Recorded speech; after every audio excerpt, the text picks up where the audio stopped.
আমাদের এর আগে মিডল আপ পর্যন্ত মডিউল 6 পর্যন্ত আমরা দেখছিলাম। তো মডিউল 7-এ আমরা শুরু করব। এই মডিউল 7 সহ আরো যে টপিক গুলো আছে এগুলো আমরা আস্তে আস্তে একটা একটা করে কমপ্লিট করব। সব মিলে হয়তো 5টা এরকম স্লাইড থাকবে, আর ম্যাথের হয়তো 3টা স্লাইড থাকবে।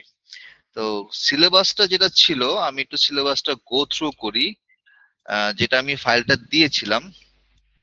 তো এখন এখানের মধ্যে আমাদের ফার্স্টে আমরা এই উইক 9, আমি যে সিলেবাস আমরা উইক 9 থেকে আমরা করছি এখন।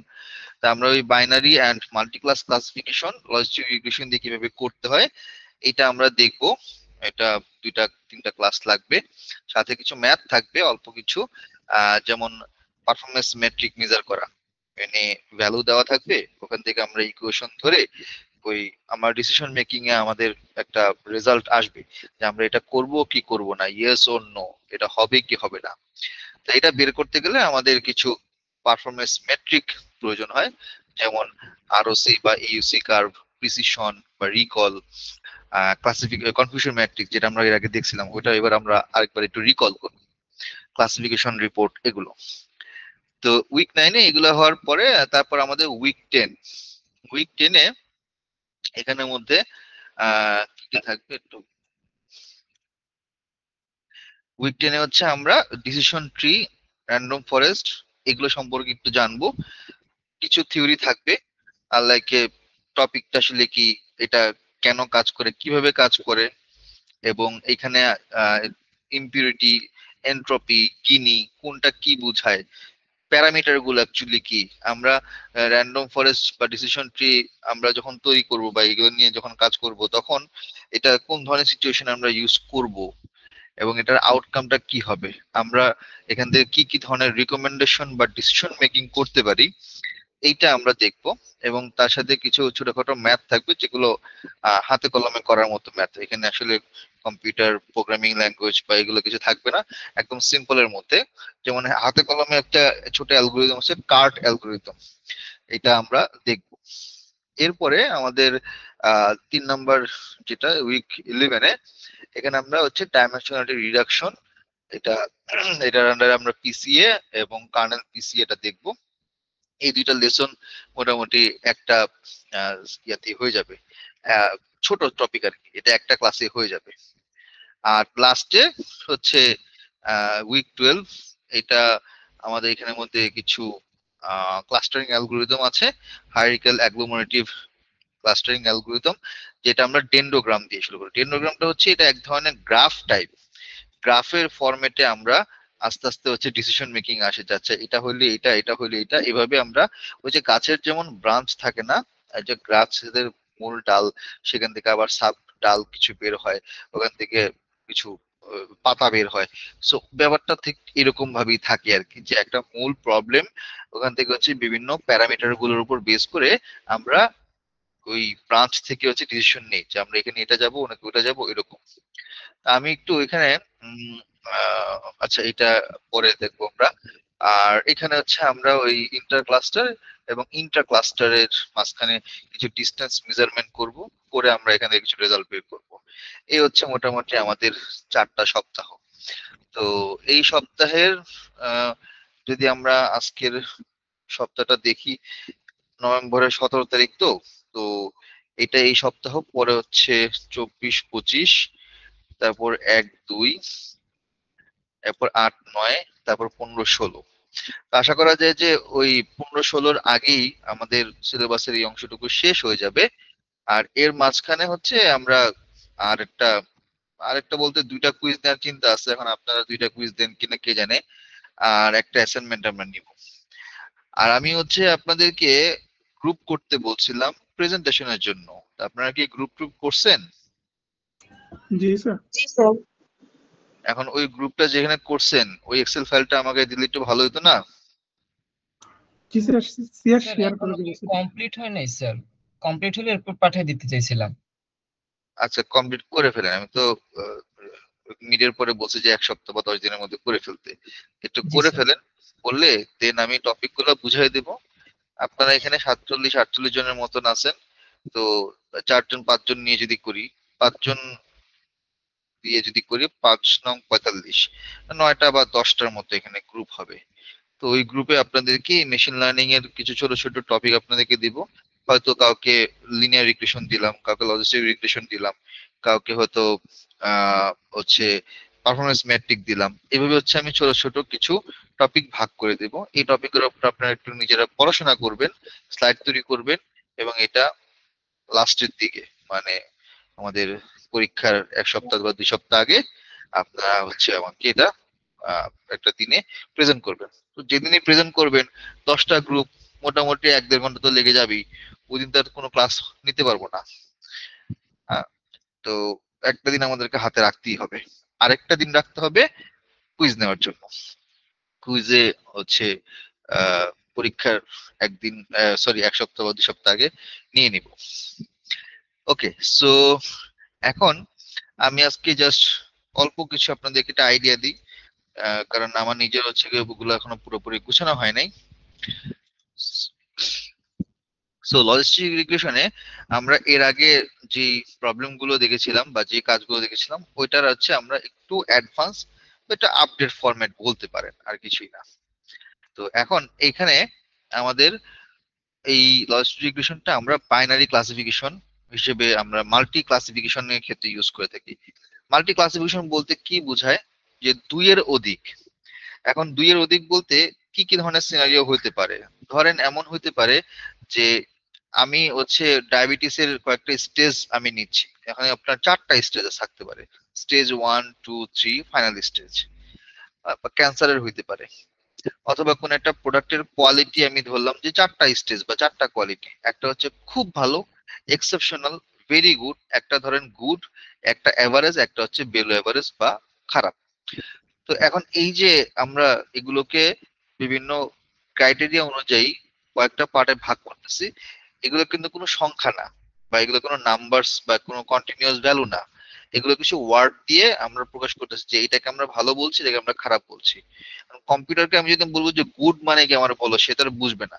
আমাকে বলে দিতে হবে যে দেখো, গুড হচ্ছে এটা হচ্ছে র্যাঙ্কিং এ বা রেটিং এ আমি এটা 3 নাম্বার রাখতেছি, ঠিক না? আমাকে ওকে বুঝাই দিতে হবে। তো এই বোঝানোর জন্য আমরা এই লজিক রিগ্রেশনটা ইউজ করি, এবং এখানে মাল্টি ক্লাস ইউজ করি।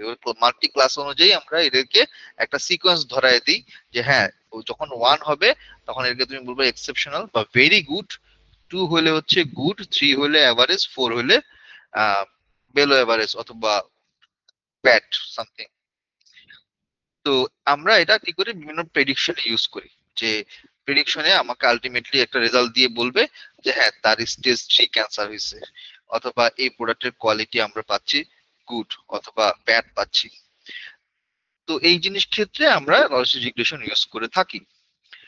তো এরা খুবই দ্রুত ফাস্ট কাজ করে, এবং এটার বেসলাইন বা ডেটাগুলোকে থেকে তার একটা আউটকাম বের করাটা খুব এফিশিয়েন্ট হয় বা একটু রোবাস্ট টাইপের হয়। এটা হচ্ছে ওদের ইকুয়েশন। তো এখানে ইকুয়েশন গুলো আমি একটু সাজায় লিখবো, সুন্দর করে গুছায় লিখবো আর কি। তো এখানে আমরা প্রথমে যখন একটা আমাদের লজিস্টিক মডেল শুরু করি, তো আমাদের লিনিয়ার মডেলটা হচ্ছে যেটা আমরা ওই যে এর আগে লিনিয়ার রিগ্রেশনে দেখেছিলাম, ওটার মতোই কাছাকাছি। সো লজিট পি মানে হচ্ছে আমরা প্রবাবিলিটি ভ্যালু বের করব, equal to ln P by 1 - পি, ইকুয়াল টু আমাদের যে বেসিক ইকুয়েশন সেটাই। তো এই লজিক মডেল বা লিনিয়ার মডেলটা আমরা কেন ইউজ করি? অনেক সময় দেখা যায় যে লজিস্টিক ফাংশন ইউজ করতে গেলে আমাদের ইকুয়েশনটা অনেক কমপ্লেক্স হয়ে যায়, বা ইন্টারপ্রিটেশন বের করাটা একটু ডিফিকাল্ট হয়ে যায়। তখন আমরা আমাদের ওই লজিস্টিক মডেলটাকে লিনিয়ার মডেলে কনভার্ট করে থাকি। আর আমাদের মেইন লজিস্টিক মডেল হচ্ছে তার নিচেরটা, দেখেন P equal two 1/1 plus E to the power minus আমাদের মূল ইকুয়েশন। এটা আমাদের লজিস্টিক ফাংশন। এরপরে আমাদের আসে যে আমরা যে বিভিন্ন ক্লাস গুলোকে প্রেডিক্ট করছি, 1, 2, 3, 4, 4টা ক্লাস আমি বললাম। এখন প্রত্যেকটা ক্লাস প্রেডিক্ট করার ক্ষেত্রে ইকুয়েশনটা কিরকম হবে, যে যদি আমি ধরলাম যে কথার কথা, for example probability of class 1, যে এই ইভেন্টটা অকার করতেছে বা ঘটতেছে, যে আমার ডেটা থেকে আমি এই আউটকাম পাচ্ছি যে ক্লাস 1 আউটকামটা এখানের মধ্যে এটা আসার চান্স খুব বেশি, বা কতটুক বেশি বা আদৌ বেশি কিনা এটা আমরা মেজারমেন্ট করতে চাচ্ছি। দেন হোয়াট উই ক্যান ডু, আমরা এখানে ইকুয়েশনটাতে বসাই প্রবাবিলিটি অফ y ইকুয়ালস 1, যে y ইকুয়াল টু 1 হবে এটার চান্স কতটুকু। তারপর দেখেন এখানের মধ্যে একটা মানে স্ট্রেট লাইন দিয়ে x দেওয়া আছে। এখন এই কথাটার অর্থ হচ্ছে যে given the x value y equal to 1, যদি আমি এটাকে প্রবাবিলিটি হয় তাহলে সেটার চান্স কতটুকু আমি বের করতে চাচ্ছি, equal to probability and then equal to e to the power আমার main equation divided by 1 plus E to the power আমার মেইন ইকুয়েশন। আচ্ছা, তো এখানে আমরা যদি প্রবাবিলিটি অফ ক্লাস 0 বলি, যে একটা হচ্ছে ক্লাস 1 যে একটা আউটকামের জন্য, আর যদি আমি অন্য একটা আউটকাম বলি অপোজিটটা, তাহলে সেক্ষেত্রে y equal two 0 given x equal to 1 minus p। আর এটা হচ্ছে অডস অফ ইভেন্ট, মানে আমি যে ইভেন্টটা হবে এইটা হচ্ছে আমার কতটুক কেসে ঘটতে পারে, মানে 10টার মধ্যে 3বার ঘটতেছে, হ্যাঁ, বা 10টার মধ্যে 5বার ঘটতেছে, 4বার ঘটতেছে, এইটার অনুপাত বা এটার পোর্শনটা, এটা কাইন্ড অফ হচ্ছে ফ্র্যাকশনাল ভ্যালু হিসেবে আমরা বের করি। আচ্ছা, এরপর আসে আমাদের সিগময়েড ফাংশন। সিগময়েড ফাংশনটা কি, এখানে আমাদের আউটপুট রেঞ্জ থাকে দুইটা, মানে আউটপুট রেঞ্জ বলতে দুইটা আউটকাম থাকে, আইদার 0 অথবা 1। এখানে আমরা শুধুমাত্র দুইটা আউটকাম নিয়ে কথা বলছি। তো এখন এইটার ইকুয়েশনটা দাঁড়ায় যে সিগমা, তার ভিতর হচ্ছে জেড, জেড হচ্ছে আমার ভ্যালু 0 থেকে 1 এর মধ্যে থাকবে, equal to 1 by 1 plus E to the power minus Z. মানে এই যে একটু আগে আমরা দেখলাম না, হ্যাঁ, এই যে ইকুয়েশনটা লজিক ফাংশন, এই লজিক ফাংশনটাই আমার ভিতরের যে আমার মেইন লিনিয়ার লাইনটা ছিল ওটাকে জাস্ট আমি এখানে জাস্ট চেঞ্জ করে বলতেছি জেড, আর কিছুই না। বাকি জিনিস কিন্তু ওই আগের পেজের ইকুয়েশনের মতোই। তো এই জেড যে আমরা পাবো এটা আমরা ক্যালকুলেশন করে বের করব, যেটা 0 থেকে 1 এর মধ্যে থাকবে, এবং এটা আবার হবে কি এস শেপ, এস এর মতো, বাঁকা একটা এস এর মতো শেপ হবে। এটা সিমেট্রি হবে, মানে আমি মাঝখান থেকে যদি একটা এস কে যদি কাটি তাহলে দেখবেন যে এস এর উপর এবং নিচের অংশটুকু একটা সিমেট্রি বা আয়নার মতো কাজ করবে। আমি একটা আপনাদেরকে এখানে আহ পিকচার দেখাই, তাহলে আপনারা বুঝতে পারবেন।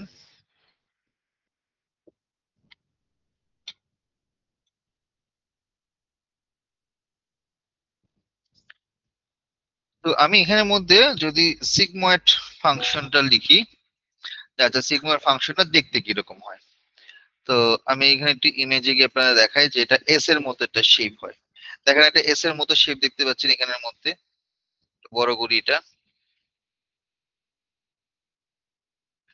তো এই এস এর মতো একটা শেপ তৈরি হয়, এর ঠিক মাঝখান বরাবর হচ্ছে 0.5, 0.5 এর থেকে উপর যখন যাবে, মানে তার প্রবাবিলিটি যখন বাড়বে তখন এটা আউটকাম 1 এর কাছাকাছি হবে।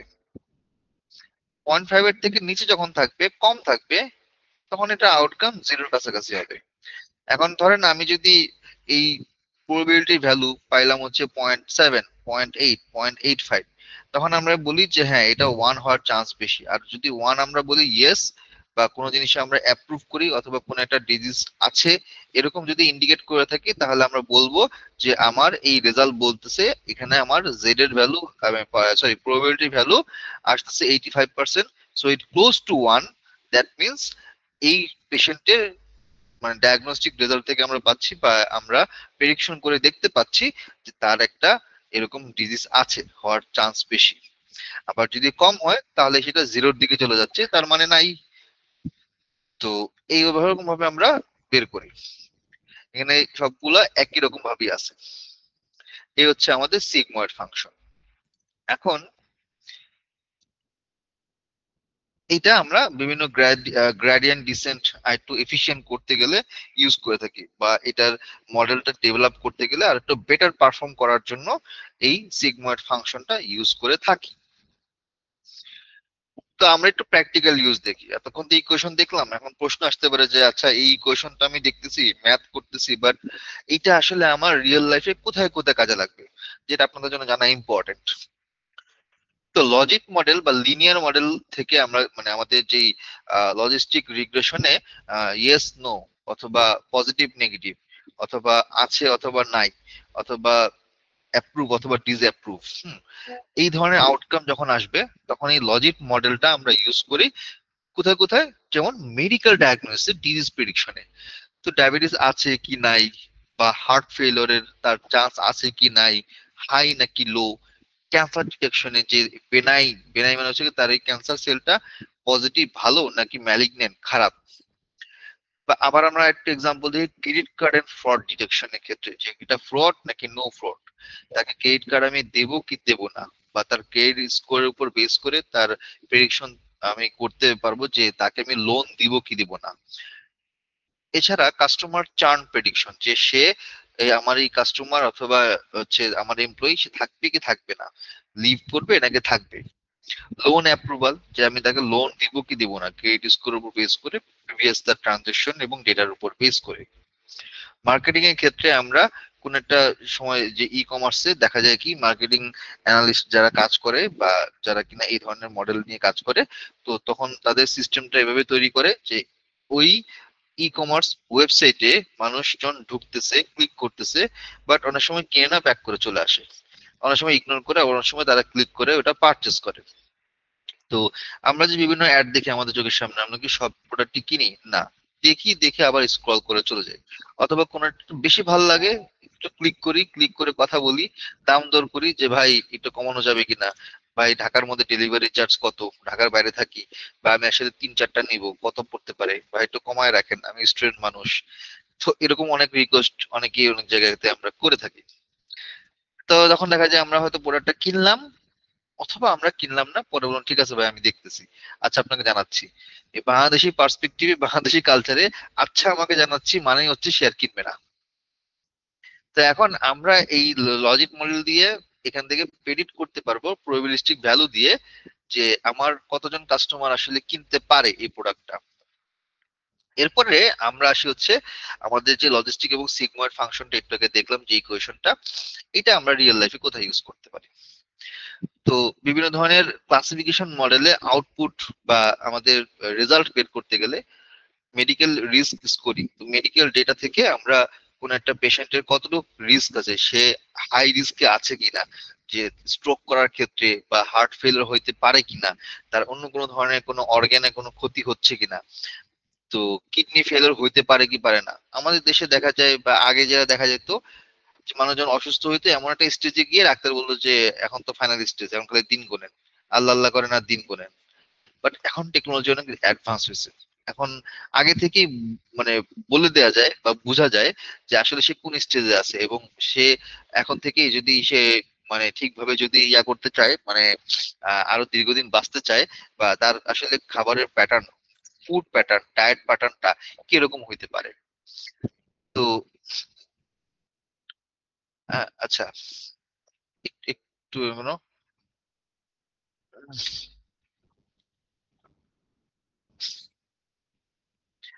আরেকটা হচ্ছে converting the linear scores to probabilities, NLP মডেলটার নাম তো শুনছেন আপনারা।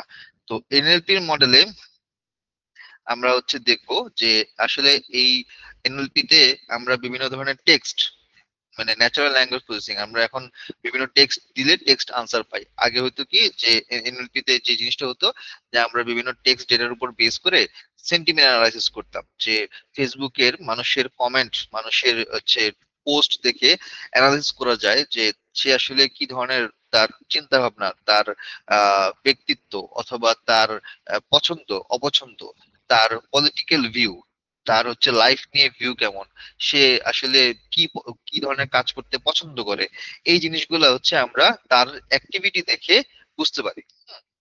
আচ্ছা, এবার হচ্ছে কি হচ্ছে আর একটা ওয়েদার ফোরকাস্টিং। সো আমরা হচ্ছে যেটা করি, যে জিওস্প্যাটিক্যাল স্প্যাটিয়াল অ্যানালাইসিস বলে এটাকে, যে বিভিন্ন জায়গাতে যেমন অয়েল বা গ্যাস এগুলো আছে কিনা, বা কোথাও কোনো ভূমিকম্প হচ্ছে কিনা, হওয়ার চান্স কতটুকু, বা কোনো জায়গাতে হচ্ছে ওখানকার মাটি কতটুকু কিরকম পজিশনে আছে, বা বৃষ্টি বা অন্য ধরনের ঝড়, ঘূর্ণিঝড়, জলোচ্ছ্বাস হচ্ছে, হওয়ার চান্স কিরকম।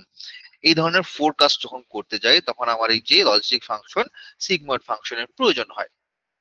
বাইনারি ক্লাসিফিকেশন, যেটা আমরা মানে পরের ক্লাসেই দেখবো, যে যখন মাল্টি ক্লাসিফিকেশন আমরা করি, যে একের অধিক বা দুইয়ের অধিক আউটকাম থাকে, নিউরাল নেটওয়ার্কের ক্ষেত্রে আমরা দেখি এই অনেক আউটকাম বা অনেক ধরনের অ্যাডভান্স মডেলে বিভিন্ন আউটকাম বের করতে গেলে বাইনারি ক্লাসিফিকেশন ইউজ করে।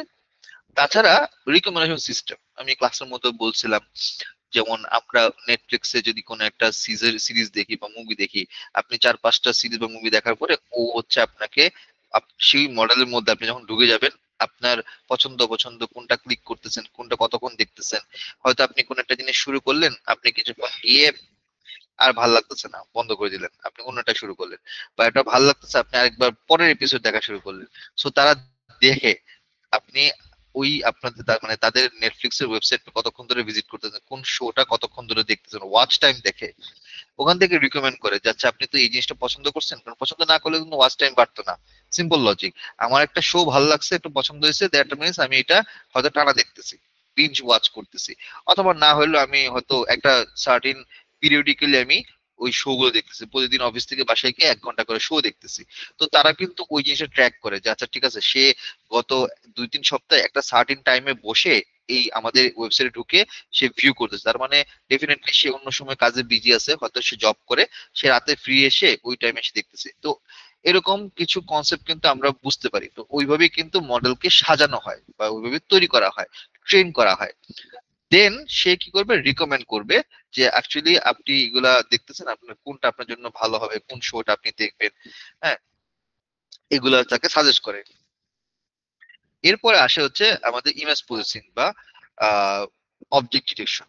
তো কি ধরনের অবজেক্ট ডিটেকশন? মেডিকেল বিভিন্ন ইমেজ থেকে তার ডায়াগনোসিস রিপোর্ট বলে দেয়, বা হচ্ছে তাকে সাজেস্ট করে যে আপনার এই ধরনের সিচুয়েশন, আপনি এটা না করে ওটা করবেন। বা দেখা যায় যে বিভিন্ন এগ্রিকালচারাল সাইটে বিভিন্ন পেস্টিসাইড ইউজ করতেছে, বা প্লান্টের ওটার ছবি বা দেখে, পাতার ছবি বা গাছের চারা, এগুলো বিভিন্ন ডালপালার ছবি দেখে দেখা যায় যে ডিজিজ ডিটেক্ট করে যে এই গাছে বা এই প্লান্টে কি ধরনের ডিজিজ হচ্ছে, ওগুলো অ্যানালাইসিস করে। এরকম যে ছবি টাইপের রিলেটেড আমাদের অনেক ধরনের ভিডিও ফুটেজ বা বিভিন্ন ছবি আছে, রাস্তা কনস্ট্রাকশনের ছবি থেকে শুরু করে দেখা যায় ওই যে গাড়ির বিভিন্ন ধরনের ওই যে ইয়াতে রাস্তায় চলার সময় যখন উপরে একটা ইয়া থাকে, সিগন্যাল থাকে লাল সবুজ, অথবা ডানে বায়ে যান মুভ করেন, এগুলো কিন্তু শিখিয়ে শিখিয়ে যে টেসলা কার আমরা দেখি, এখন অনেক অটোনোমাস কার দেখি, এটা কিভাবে রান করে বা কিভাবে নিজে নিজে ডিসিশন নেয়, নিজে নিজে ডিসিশন নেওয়াটাই হচ্ছে আর্টিফিশিয়াল ইন্টেলিজেন্স। আর্টিফিশিয়ালি একটা সিস্টেমের মধ্যে ইন্টেলিজেন্স তৈরি হয়েছে, তৈরি তো হয় নাই, আমরা তৈরি করছি। কিভাবে করছি? তাকে ডেটা দিয়ে বারবার করতে করতে আমরা এই কাজটা করছি। তো এই ইমেজ প্রসেসিং করার ক্ষেত্রে ইমেজ গুলোকে এনহ্যান্স করা বা ইমেজ ব্লার থাকলে সেটাকে ক্লিয়ার করা, ইমেজের রেজলিউশন ঠিকঠাক করা, এই ধরনের অপারেশন বা এই ধরনের মডেল ডেভেলপ করতে গেলে আমার লজিস্টিক ফাংশন, সিগময়েড ফাংশনের প্রয়োজন হয়। তো সফটম্যাক্স ফাংশন এখনো লেখা হয় নাই বা এখনো সাজানো হয় নাই, সাজাবো। আপাতত এই পর্যন্ত আমি হচ্ছে আপনাদেরকে আজকে দেখালাম, আর একটা আইডিয়া দিলাম। আশা করি যদি কাল পরশু না হলেও এই সপ্তাহটা আমার জন্য একটু হেক্টিক যাচ্ছে, একটু ঝামেলার মধ্যে আছি। তো হোপফুলি হয়তো নেক্সট উইকে আমি স্লাইড গুলো একবারে তৈরি করে পিএলসি তে দিয়ে দিব। ওকে, হ্যালো, জি স্যার। আচ্ছা। জি স্যার, অসংখ্য ধন্যবাদ।